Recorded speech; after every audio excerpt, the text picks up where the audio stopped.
నమస్తే welcome to yo-yo TV.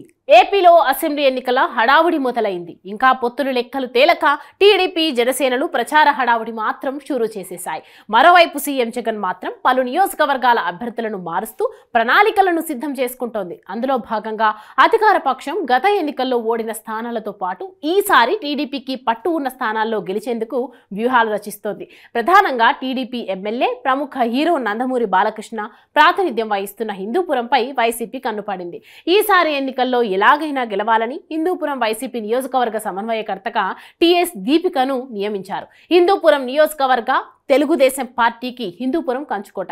TDP స్థాపించినప్పటి నుంచి అక్కడ ఆ పార్టీకి ఓటమే లేదు. 1983 నుంచి ఎన్టీఆర్ 3 సార్లు, వెంకటరాముడు ఒకసారి, అబ్దుల్ ఘనీ ఒకసారి గెలిచారు. 1996లో ఎన్టీఆర్ మరణానంతరం జరిగిన ఉప ఎన్నికల్లో నందమూరి హరికృష్ణ విజయం సాధించారు. 2014, 2019 ఎన్నికల్లో నందమూరి బాలకృష్ణ టీడీపీ నుంచి గెలుపొందారు. వచ్చే ఎన్నికల్లో హిందూపురంలో వైసీపీ జెండా ఎగరేయాలని ఆ పార్టీ అధినేత భావిస్తున్నారు. అందులో భాగంగా ఎవరు ఊహించని విధంగా ఎక్కడో బెంగళూరులో వ్యాపారాలు చేసుకునే దీపికని జిల్లా ఇన్ఛార్జ్ మంత్రి పెద్దిరెడ్డి రామచంద్రారెడ్డి పట్టుబట్టి మరీ తీసుకొచ్చి హిందూపురం బరిలో దింపారు.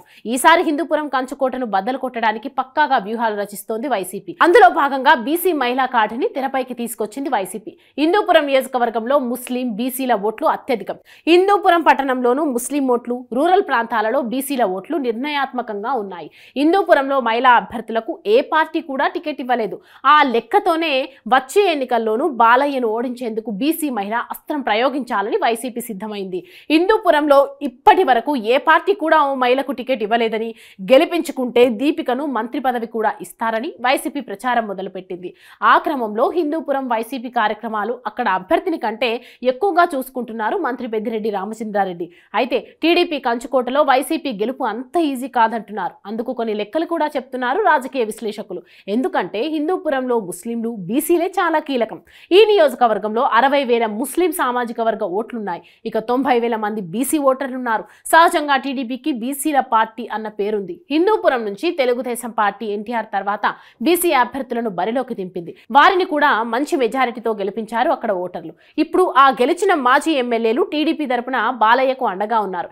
ఇక అక్కడ వైసీపీ గ్రూపు తగాదాల భారీ స్థాయిలో ఉన్నాయి. 1 కాదు, 2 కాదు, ఏకంగా 4 గ్రూపులు కనిపిస్తున్నాయి. ఆ గ్రూపు లీడర్లు కూడా బలమైన వారే కావడం గమనార్హం. ముఖ్యంగా నవీన్ నిశ్చల్ గ్రూప్ వైసీపీలో బలంగా ఉంది. 2 సార్లు కొద్ది తేడాతో ఓడిపోవడంతో నియోజకవర్గంలో ఆయనపై సానుభూతి ఉంది. అయితే నవీన్ ని వచ్చే ఎన్నికల్లో పోటీకి దూరంగా పెట్టడంతో ఇప్పుడు ఆయన పూర్తి స్థాయిలో వైసీపీకి పనిచేయడం లేదు. మరో వర్గం నేత వైసీపీ ఎమ్మెల్సీ మహమ్మద్ ఇక్బాల్.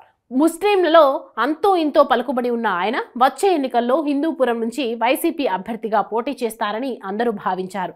అయితే ఇక్బాల్ని ఇన్ఛార్జ్గా తప్పించి దీపికను సీన్లోకి తెచ్చింది వైసీపీ. దాంతో ఆయన కూడా తిరుగుబాటు బావుట ఎగరవేశారు. దీపికకు మద్దతుగా పనిచేసేదే లేదని, హిందూపురంలో పోటీ కూడా చేస్తానని ప్రకటించి పార్టీలో కలకలం రేపారు. అంతేనా, తిరిగి హిందూపురంలో బాలకృష్ణ అత్యధిక మెజారిటీతో గెలుస్తారని వైసీపీ మాజీ ఇన్ఛార్జ్ జోస్యం కూడా చెప్పారు. ఓ వైసీపీ నేత ఇలా చెప్పడంతో అందరూ కంగు తింటున్నారు. ఇలా హిందూపురం వైసీపీలో గ్రూపుల గోల కొనసాగుతోంది. మొత్తానికి కుప్పంలో చంద్రబాబుని ఓడిస్తామంటున్న పెద్దిరెడ్డి హిందూపురంలో బాలయ్యపై విజయం సాధించడానికి సర్వశక్తులు ఒడ్డుతున్నారు.